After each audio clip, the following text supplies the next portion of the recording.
Mo kí gbogbo ojú tó wò mí káàkiri àgbáńláyé, gbogbo ibikíbi tẹ́ bá ti bá fídíò yìí pàdé, àánú Ọlọ́run Ọba kò ní sí tẹnìkọ̀ọ̀kan wa tí a sì ní rógun. Lórílẹ̀-èdè Nàìjíríà a ní rógun, káàkiri àgbáńláyé a ní rógun, nílẹ̀ káàárọ̀ oòjíire lágbára Ọlọ́run Ọba. Àdúrà gbà, Olúwatóyìn Bàbágboyà lórúkọ mi. Kí ni mo tún fẹ́ sọ?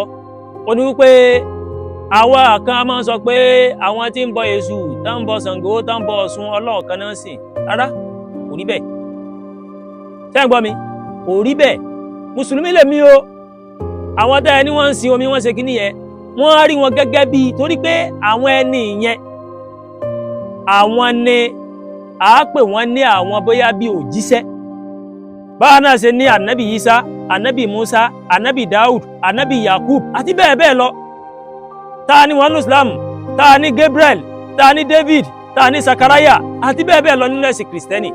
Bẹ́ẹ̀ náà làwọn náà ní Ọ̀rúnmìlà, Ọbàtálá, Èṣù àti bẹ́ẹ̀ bẹ́ẹ̀ lọ nínú ìṣẹ̀ṣe. Ọ̀pọ̀lọpọ̀ àwa náà rèé tá a jẹ́ ẹlẹ́sìn kan tá à ń sọ pé wọ́n ń bọ omi, wọ́n ń bọ igi, wọ́n ń bọ kinní kan. Àwa náà rèé bí ìgbà tá a náà máa sọ pé Ọlọ́run wọlá ànábì Isa gbàdúrà mi, wọlá ànábì Muhammad gbàdúrà mi, wọlá ànábì Yakub gbàdúrà mi, wọlá ànábì kinní kan gbàdúrà mi, wọlá ìjẹ Gabriel, wọlá ìjẹ David kinní kan tá a máa fi ṣàdúrà yẹn. Gẹ́lẹ́ bẹ́ẹ̀ náà làwọn náà máa sọ pé Ọlọ́run wọlá Ọ̀rúnmìlà, wọlá Èṣù Ọ̀dàrà, wọlá Afá, wọlá kinní kan làwọn náà máa fi ṣàdúrà. Ṣùgbọ́n wà kálá ní àwọn bọgi wọ́n ṣe kinní kan. Àìmọye àwọn tó jẹ́ mùsùlùmí gan tó jẹ́ pé wọ́n gbé àwòrán ẹni èèyàn tó jẹ́ bóyá bí àáfàá tán gbé sílé. Àìmọye àwọn tó jẹ́ kìrìsìtẹ́nì náà tán gbé kinní Jésù tán gbé sílé. Báwa náà bá rí báwọn oníṣẹ̀ṣe yẹn náà, àwọn náà wò pé yes káwọn lè máa fi ṣèrántí àwọn ẹni wọn tó ti lọ láwọn ẹni Orisa dá. Ìdí nìyẹn tí wọ́n fi gbé wọn kalẹ̀ pé kí ni tá a lè máa fi please wọn o, kí la lè máa fi pè wọn o, tá a lè máa fi wọn tọrọ nǹkan lọ́dọ̀ Olódùmarè.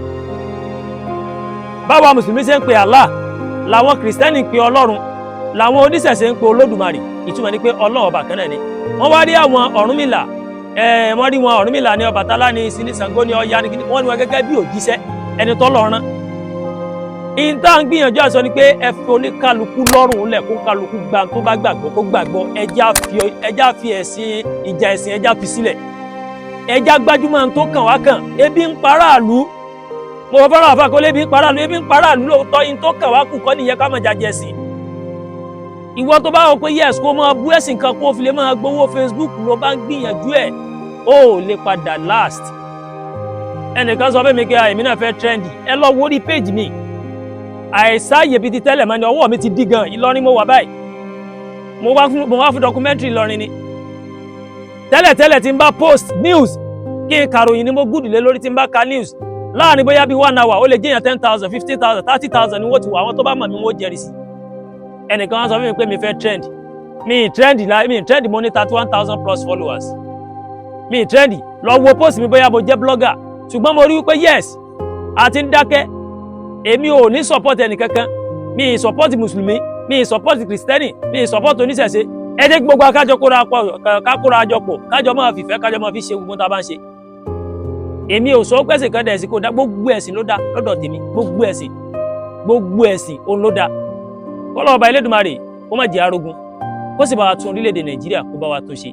Ẹ ṣé pọ̀ o, ẹ̀yin tẹ́ bu wa, adúpẹ́ lọ́wọ́ gbogbo ẹ̀yin tẹ́ kọ́mẹ́ǹtì ní positive náà tẹ́ kí wa o. Lágbára Ọlọ́run gbogbo ọ̀tẹ̀ fi ń tẹ like tẹ́ fi ń kọ́mẹ́ǹtì ẹni fọwọ́ náà gbogbo ọmọ sí. Àdúrà gbà, Olúwatóyìn Bàbágboyà olórúkọ mi. Ẹ ṣé pọ̀ o, ó dàbọ̀ ká ní ọjọ́ rere.